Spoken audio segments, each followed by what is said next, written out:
ஆழ்ந்து தூங்கும்போது தமிழ்நாடு முதலமைச்சர் எழுப்புனா பதறி எந்திரிச்சு நீங்க எந்த சின்னத்துக்கு ஓட்டு போடுறீங்கன்னு கேட்டா விசில் சின்னத்துக்கு ஓட்டு போடுமா. தமிழ்நாடு முதலமைச்சரை போய் ஒருத்தன் ஆழ்ந்த தூக்கத்தில் எழுப்புனான்னா முதல்ல அவன் வந்து குண்டாஸ் கேஸ்ல உள்ள போயிடுவான்.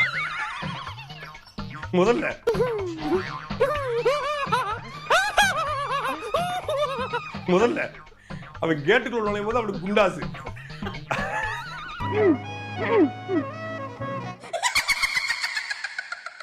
ஃபர்ஸ்ட் எழுப்ப முடியாது. அப்படியே போய் எழுப்பிட்டாலும் அவர் ஆழ்ந்த தூக்கத்தில் இருக்கும்போது அவரை எழுப்புனா அவர் எப்படி விசில்னு சொல்லுவாரு. ஒரு லக்னத்தில் 9 கிராம் உச்சம் பெற்ற ஒருவன் பேட்டரி இல்லாமலும் பேசலாம், எப்படி வேண்டுமானாலும் பேசலாம். கண்டுக்காதீங்க. அந்த அளவுக்கு போய் சேர்ந்து அந்த ஏரியா கூர்காவை வேணா ஆழ்ந்த தூக்கத்தில் எழுப்புனா விசில்னு சொல்லுவான். ஏன்னா வாயில விசில் வச்சிருப்பான். ஏரியா கூர்காவை வேணா சொல்லுவான். எழுப்பி எந்த சின்னம் அப்படின்னு கேட்டா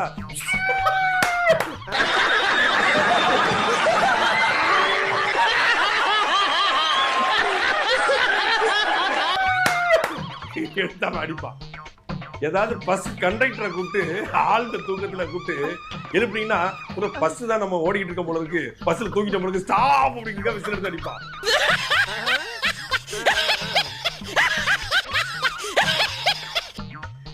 டிரைவரை கூப்பிட்டு நீங்க ஆழ்ந்த தூக்கத்தை எழுப்புனா ஏதாவது விசில் அப்படின்ட்டு உட்காருவாங்க. முதலமைச்சரை கூப்பிட்டா எப்படிங்க ஆழ்ந்த ஒரு சர்க்காஸ்டிக்கா சொல்றாரு. அதையே நீங்க போய் எல்லா இடங்கள்லயும் போய் செய்யுங்க, கேட்டு பாருங்க. அவங்க தூங்குறவங்க எல்லாம் எழுப்பாதீங்கன்னு தான் செங்கோட்டை சொன்னாப்ல. ஓட்டு புறம் போயிரும்.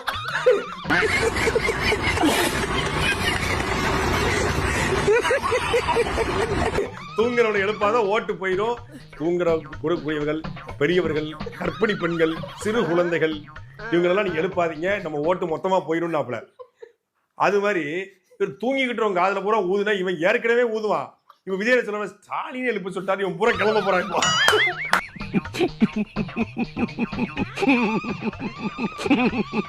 அது சிஐடி காலையே சித்தரஞ்சன் சாலை பூரா நீங்க பூரா 50 வரும் குண்டாசுல போறது வழி பண்றாப்ல. இவரு அவங்க ட்விட்டு போட்டாலும் தூக்கி உள்ள வச்சிருவாங்க. சித்தரஞ்சன் சாலைக்கு போனா மொத்தமா வந்து அங்க துணை ராணுவம் பாட்டிருப்பாங்க.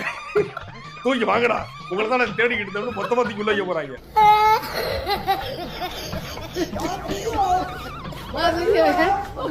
முதலமைச்சர் விடுங்க, பெரியவர்கள் வயசானவங்க எல்லாம் தூக்கத்துல போய் எழுப்புனா தளபதி சொல்லியிருக்காரு, தூக்கத்துல எழுப்புனா பதறிக்கிட்டு விசில்னு சொல்லுவாங்க. அதை பதிவு பண்ணி ரீல்ஸா போடணும். டாக்டர் பிரபலம் கிளம்பிருப்பாப்ல இதுக்குள்ள.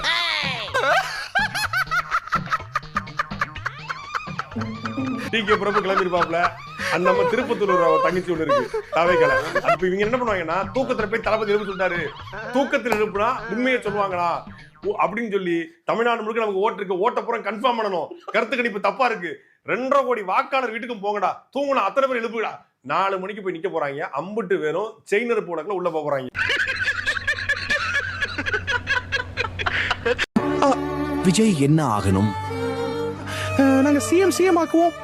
எப்படி சிஎம் ஆவான்? உங்க கட்சிக்குன்னு ஒரு கொள்கை இல்ல, பிரஸ் மீட் கொடுக்க தைரியம் இல்ல. எப்படி ஆக்குவீங்க? ஸ்கூல் போவீங்களா இல்ல கட்சி ஆபீஸ் போவீங்களா? சிஎம் ஆக்குவோம்.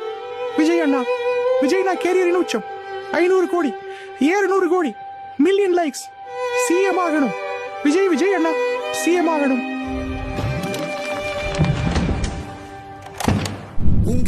உங்க விஜய் தானே வருவேனா? சொன்ன நேரத்திற்கு விஜய் வராததே அசம்பாவிதத்துக்கு காரணம்.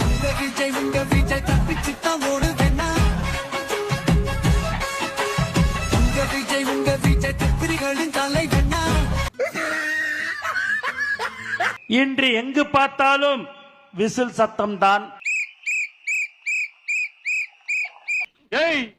யாரா விசில் அடிக்கிறது? 6 வரைக்கும் பிறந்தவனே. நான் முடிச்சிட்டு வரும்போது ராஜ்மோகன் அண்ணன் வந்து விசில் சின்னம் வந்துடுச்சிங்க அப்படின்னாரு. ஆனா இருக்காதுண்ணே, அது இன்னும் 2-3 நாள் ஆகும் பிளகுண்ணே அப்படின்ற மாதிரி சொன்னேன். இல்லைண்ணே எல்லாரும் செய்தி அனுப்பிச்சிருக்கிறாங்க, எல்லாம் அனுப்பின்னு இருக்கிறாங்க, சரி அப்படியே விட்டுருங்கண்ணே அப்படின்னு சொல்றதுக்குள்ளாரியே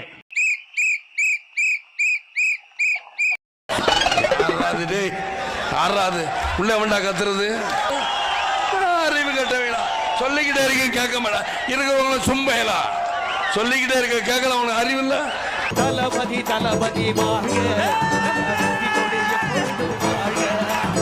தளபதி தளபதி வாழ்க நம்ம வெற்றி கொடிய பொருள் வாழ்க தளபதி தளபதி வாழ்க நம்ம வெற்றி கொடிய கொடி வாழ்க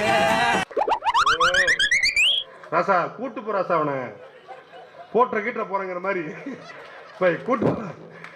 எப்பா ஏய், நான் சாமி முன்னாடி மட்டும்தான் சைலண்டா பேசுவேன், சக்கடை முன்னாடிலாம் இல்ல. ஒரு தடவை முடிவு எடுத்துட்டேன்னா என் பேச்ச நான் லூஸ் தான் கேட்காது. ஒரு மனுஷன்னா எப்பொருள் யார் யார் வாய்கை எப்படும் அப்பொருள் மெய்ப்பொருள் காண்பது அறிவு.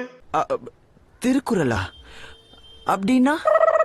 தமிழ்நாட்டினுடைய வருங்கால முதலமைச்சர். அதுக்கெல்லாம் நீ சரிப்பட்டு வர மாட்ட. சொன்னா கேளு, நீ அதுக்கு சரிப்பட்டு வர மாட்ட. ஊருக்கு போய் சேரு. 2026 சட்டமன்ற தேர்தலில் தனி பெரும்பான்மையான ஒரு ஆட்சியை தமிழக வெற்றி கழகம் உருவாக்கத்தான் போகிறது.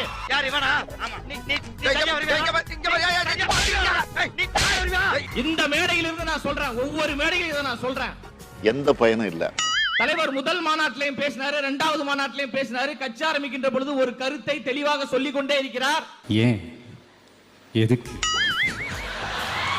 தமிழக வெற்றி கழகம் ஆளுங்கட்சியாக வந்தால் புடிங்கிருப்ப போட ஸ்ட்ராங்கா டீ வாங்கிட்டு போ. எங்களை சிரஞ்சீவி அவர்களோடு ஒப்பிட வேண்டாம், புரட்சி தலைவர் எம்ஜிஆர் அவர்களோடு நீங்க ஒப்பிடுங்க.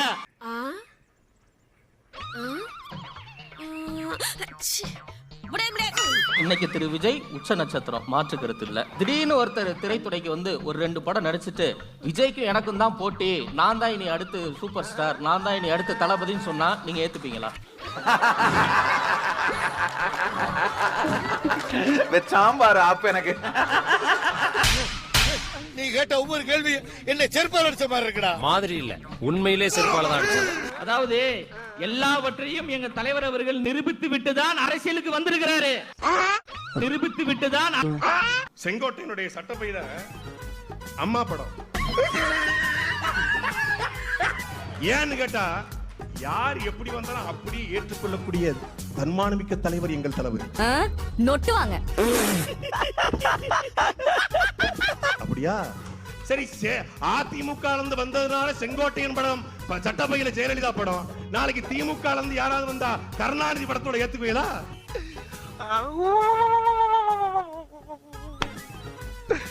இப்ப ஓரதா நிக்கிறதா தெரியலையே. இன்னைக்கு என்ன தீர்மானத்தோட வந்திருக்கா தெரியலடா சாமி.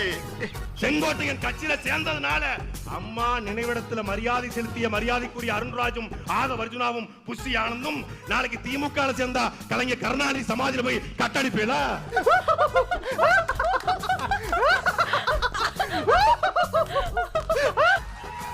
நாளைக்கு பிஜேபி உங்க கட்சியில யாரா சேர்ந்தா சாவர்கர் நினைவிடத்துல போய் சமாதியில போய் வழிபடுவீல? ஆஹா, இவங்க கூட சேர்ந்து அரசியல் பண்ணா மேடைக்கு மேடை தர்மடி விழுவும் போல் இருக்கு. இதனால தான் சொல்றோம், கொள்கையற்ற அப்படின்னா கேள்விக்குறி. கேள்விக்குறி. அழுதுருவே. பீகார்ல 1 கோடி ஓட்டு இருக்கு, 1 கோடி உறுப்பினர் இருக்காங்க. 1 கோடி நீ பார்த்த? ஆமாப்ப 1 கோடிப்ப. நிதிஷ்குமார 25 சீட்டுக்குள்ள தள்ளிடுவேன். இந்த அவமானம் உனக்கு தேவையா? பிகே பிகே பிகே பிகே இங்க TVK TVK PK PK TVK TVK PK பிகேனாங்க. அப்படிதான் கத்துனாங்க. என்னாச்சு? நோட்டிட்டு போயிடுச்சு தம்பி.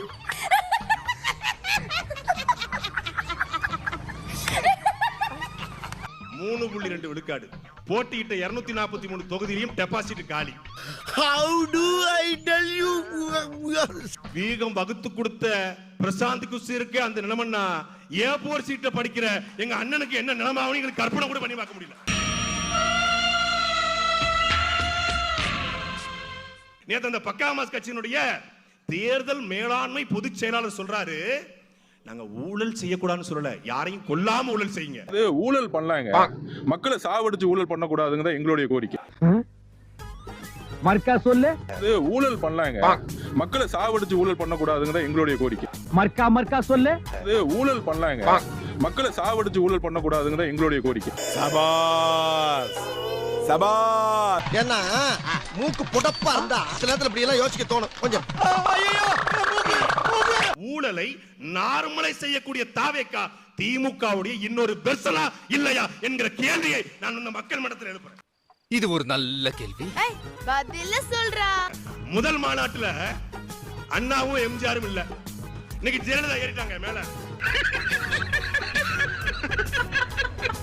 பிளாக் டிக்கெட் வித்துக்கோங்க, யாருக்கும் கஷ்டப்படாம வித்துக்கோங்க. இப்படி பிளாக் டிக்கெட்டும் லாட்டரி டிக்கெட்டும் சேர்ந்து நாடாள விரும்பினால் நாங்கள் எடுத்து நிற்போம் என்பதை உறுதியாக கூறி விடைபெறுகிறேன். நன்றி, வணக்கம். மீண்டும் சந்திக்கும் வரை நன்றி, வணக்கங்க சார். அமுகு டுமுகு அமால் டுமால்.